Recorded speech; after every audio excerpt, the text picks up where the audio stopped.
জানুয়ারির 2 তারিখে বাদ এশা একদম সাথে সাথে আমার দাওয়াত আছে।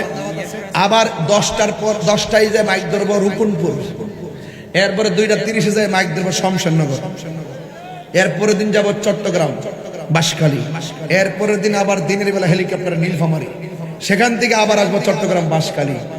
কি জ্বলে নাকি? এগুলো অনেকে সহ্য হয় না, সহ্য হয় না। আমি বলি যে এটা আমার ক্রেডিট না, আল্লাহ আমার বাজেটে রাখছে খেদমত, আমি খেদমত করি। যখন আল্লাহ আমার তকদিরে রাখবে না তখন ঘরের কোনায় বসে থাকবে, এটাই বাস্তব কথা। কোন ঠিক কিনা? সিনজিওয়ালা যাহা পারে আমি তাহা পারি না, আমি যেটা পারি এটা সিনজিওয়ালা পারে না।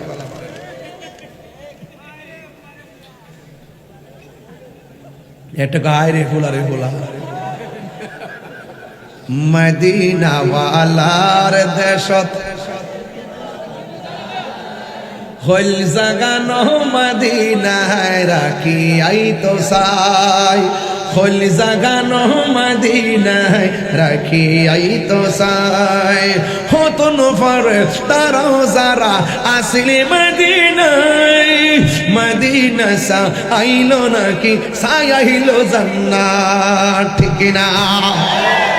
ভাই এবং বোনের মধ্যে হিংসা বিদ্বেষ, ব্যবসায়ীর সঙ্গে হিংসা, কথা কন না কেন? আছে না নাই বলেন না কেন? ব্যবসায়ীর মধ্যে হিংসা বিদ্বেষ। একটা ক্রিকেট খেলার মাঠে দেখবেন শুধুমাত্র হিংসা আর হিংসা। এই হিংসা যার অন্তরে থাকবে সে কোনোদিন আমার নবীকে পাবে না।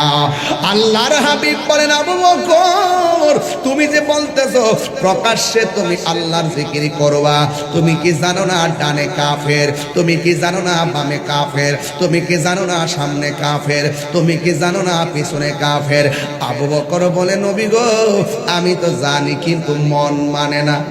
সুবহানাল্লাহ। অন্তরের খবর জানে একজন, জবানটা খুলে বলুন তিনি কে? ইয়া রাসূলুল্লাহ আমার তো মন মানে না, আমার মন চাইতেছে প্রাণ ভইরা আমার আল্লাহর জিকির করব। এরপরে আমার নবী ডাক দিয়ে কয়, ঠিক আছে রে আবু বকর, আগামী কাল বিকেল বেলায় মাঠে আসবা, আমরা 40 জন একসঙ্গে বসে আমরা কিভাবে প্রকাশ্য আল্লাহর জিকিরের দাওয়াত দিব আমরা পরামর্শ করব। সিদ্দিক আকবর কি আমাদের এই বাহুবলের আবু বকরের মতো?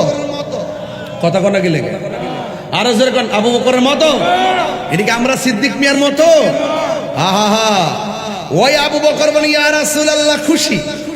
পরের দিন 40 জন সব মাঠে এসে গোপনে পরামর্শ করতে বসছে। আপনারা জবান খুলে বলুন, আমাদের সমাজে একটা কথা বলে দেয়ালেরও কান আছে। কোন দেয়ালেরও কান আছে।